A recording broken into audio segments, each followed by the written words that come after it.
You're kidding me. This is real?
All right, I think we're live and ready to go for this show. Welcome to another episode of INDYCARPER this week, post Long Beach, pre Barber. I'm your main man, your armchair analyst, Case Race. I'm A.K.A. Fat McAfee, A.K.A. Hunter. And boy, oh boy, got a lot of crap to talk about.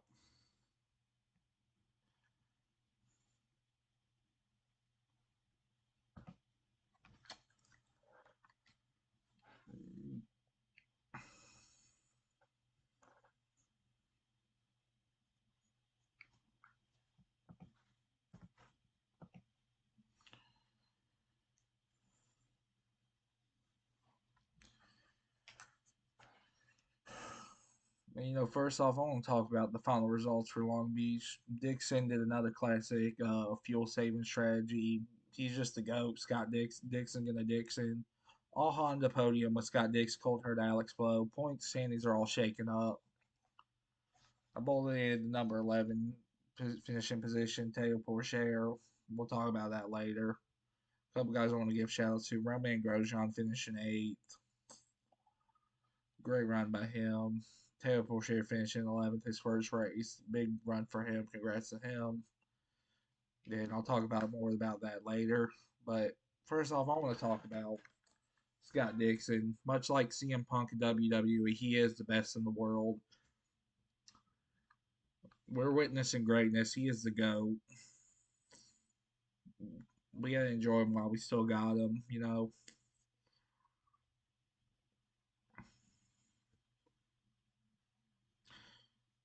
He is the greatest of all time right now. He's within striking distance. He's in finger distance. 10 wins away from passing AJ Foyt on the all-time IndyCar wins list. I think he very well could do it because he's averaging 2 to 4 wins a year. I think he's going to pass him by the time he retires. Might even pass him within the next 2 to 3 years. I think Scott Dixon's going to do it. I think Scott Dixon's not going to retire till he's winning 100 races or he's at age 100 because if he can go in there, still be competitive, still win races, why would he retire? He This is the guy we're watching. If you're at IndyCar races, get a picture, get an autograph, get something to remember that you're watching greatness right now. He's a master of fuel saving. If you the he he's pretty much the GOAT. He's won a race every year for the past 20 seasons and won a race for 22 IndyCar seasons. Dude's been winning races since I was in diapers, man. But enough about Scott Dixon being the greatest of the great. Let's talk about, as a reminder, Case Racing Driver of the Day. We give our we give an award to the great to whoever I think had the best performance of the weekend that did win the race. And I feel like this weekend was kind of easy. My Case Racing Driver of the Day goes to the rookie, first career start, Dale Porcher. Started 22nd, finished 11th, passed 11 cars, had a great run.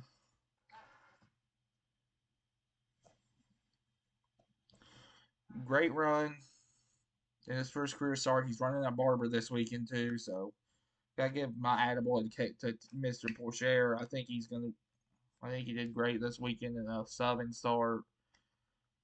He gets my award for driver of the day. That's it. Congrats to Taylor Porcher. I'm kind of gonna speed through. I might be speeding through Long Beach and pre Barber because there is some news stories I really, really, really want to talk about. Let's get rid of that.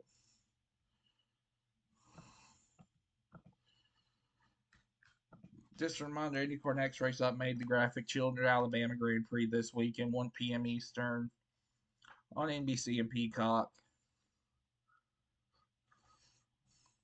And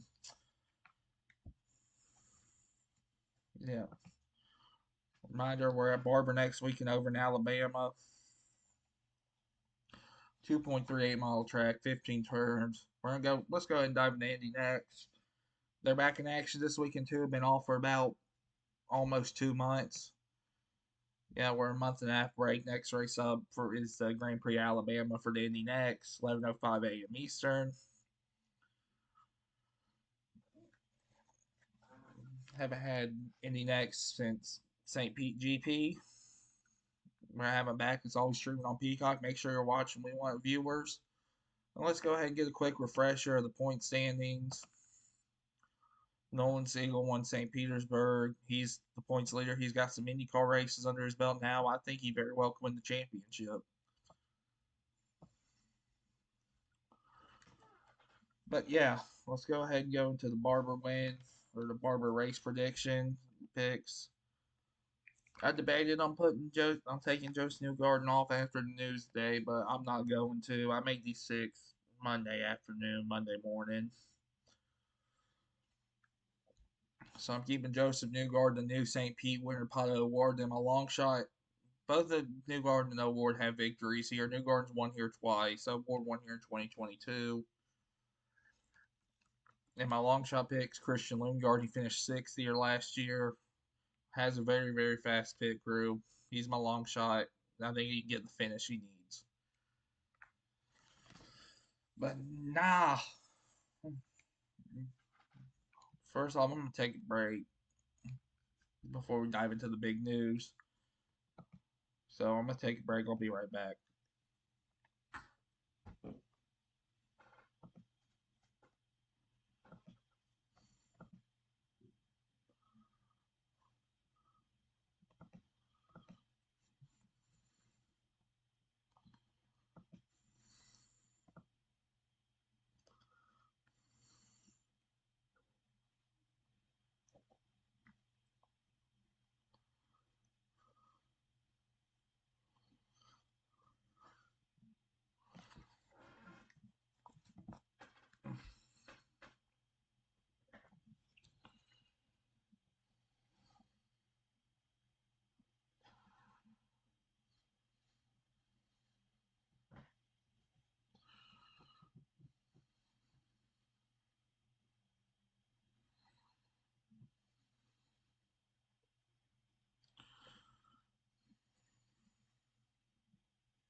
I apologize for the break, but yeah, I'm back. And the one main story we got to talk about, we went through post Long Beach, pre Barber.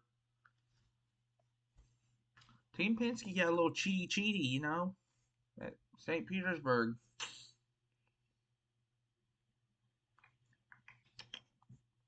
If they won the series, they could have been harsher, but we got to talk about it. All three of the St. Pete cars had the ability to use push to pass on starts and restarts. Can't do that. Kind of surprised it took 6 weeks to figure this out and penalize them and DQ both Newgard and McLaughlin. Will Power just seems like he didn't use it. He had the advantage, he didn't use it. And McLaughlin and Newgarden were using the advantage. Will Power actually gained points positions. I don't think they told Power about it, but took 6 weeks to penalize him. Pato Award now won St. Pete. Try to contest it if you bet on Pato Award for St. Pete. Might be able to get a credit or get some money from it because of it being DQ'd. And Newgarden falls from first to 12th.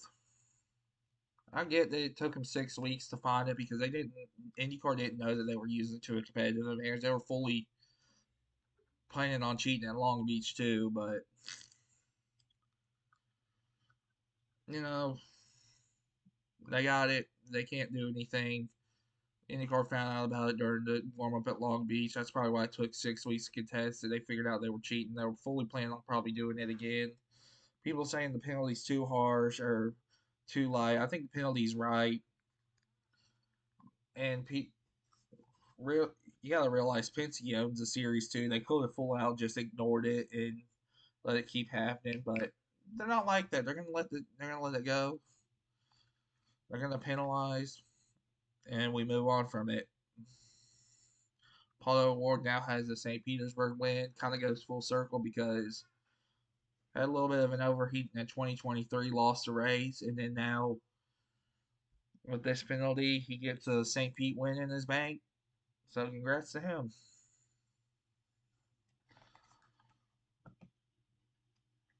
And this is a big story I'm going to talk about. This one I'm probably going to spend the most amount of time on is just IndyCar not having great viewership.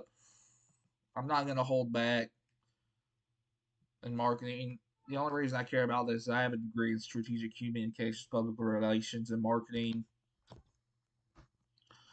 And IndyCar needs the viewership. 307,000 for Long Beach, their second biggest race of the year. I guess it's not on cable, it's on USA Network. That's the thing that ticks me off. And a bunch of people saying they didn't know the race was happening. I try to give my voice, but no one watches this show anyways. I try to make my voice heard about IndyCar, give the thoughts, tell them when the race is, and give the appropriate times. And I got Zach Brown joining the marketing task force. That's Zach Brown joining the marketing task force, trying to help IndyCar market better. Like, here's the thing: I've never told anyone this. I applied at Team Penske to be for public relations marketing team. Legit, the next day I was turned down. I have ideas. I could probably help with the Gen Z crowd, the younger crowd. I have ideas on how to get some viewers, and I want to figure out. I need to figure out how to clip this.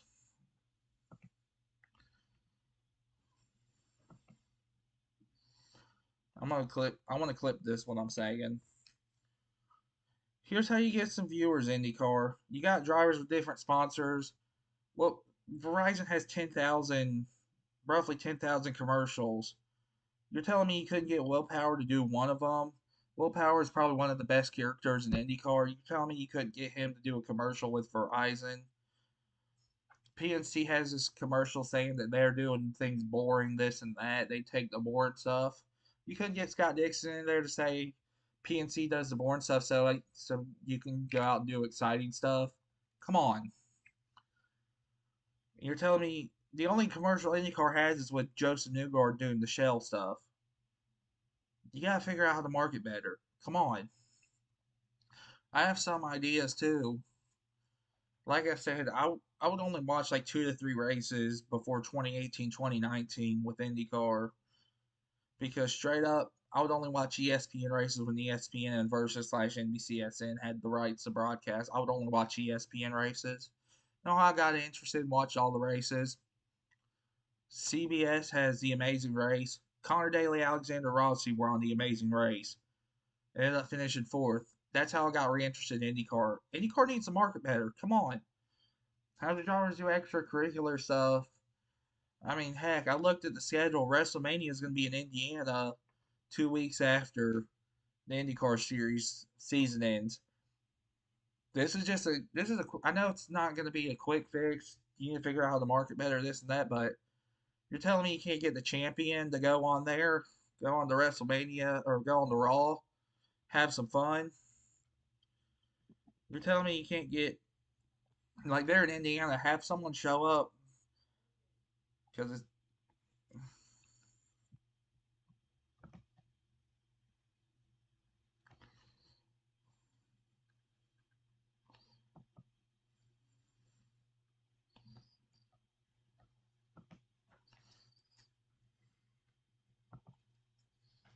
Sophie's in here laying down.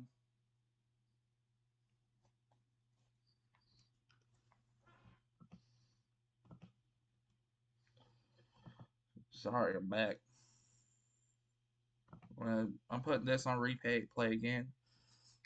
Well, once again, WWE and IndyCar partnered with NBC and Peacock and USA Network. You're telling me you can't get one of your guys to go to a Raw event, have some fun, and help promote IndyCar? I mean, Joseph Newgarden looks like the current WWE champion, Cody Rhodes. You're telling me you can't do something with that? I mean, come on. Now you got Zach Brown. You're hoping Zach Brown comes in and bails you out. I have ideas. Sure, other people have ideas. There's ways you can get more viewership and more people interested in watching IndyCar. There is some overlap with IndyCar and WWE too. Like I said, Raw is going to be in Evansville 2 weeks after the season ends, and I got partially interested because of the Amazing Race with Alexander Rossi and Connor Daly on there. That made me want to start watching more and talk more about IndyCar. And then now with the whole stuff with Fox and stuff, they can't afford to go to Fox because Fox would put them on FS2. They need the viewership. Come on. There's ways. There's ways to market your drivers better. I'm not holding back. There's ways to market your drivers better. There's ways to get people interested. If IndyCar wants to reach out, I can give you my ideas. I've got ideas. I've got different thoughts and ideas if you want to figure this out. Because I care about this sport. I'm giving my thoughts. I want to give my ideas on this. I mean, heck, Pat McAfee has one of the best shows on ESPN. He was talking about IndyCar with the Penske penalties. You're telling me after the 500 you can't get the driver to go on Pat Mac on ESPN and talk about it? You're telling me there's like nothing you can do basically? There's got to be ways to market these drivers, market these teams better. I have ideas. Sure, other people have ideas. Like I said, Will Power is sponsored by Verizon. They make about 10,000 commercials. You telling me you can't get them into a commercial with Verizon? And then PNC has this commercial where they say they do the boring stuff. You telling me you can't get Scott Dixon to go into a commercial, our greatest of all time, to go to IndyCar? You're telling me you can't get him to go to a commercial and say a line or two? I mean, the only sponsor that seems to care about this sport is Hy-Vee. We gotta have more sponsors, more teams, more manufacturers that care about this sport. And if you're not marketing the sport, people are not gonna watch it if you're not marketing it. Marketing it. Like I said, I have ideas. Other people have ideas. Get some feedback from fans. Take the feedback, throw it in, get the ideas out. They need to market better. Because if you're not marketing great, you're not going to get viewers. I'm sorry.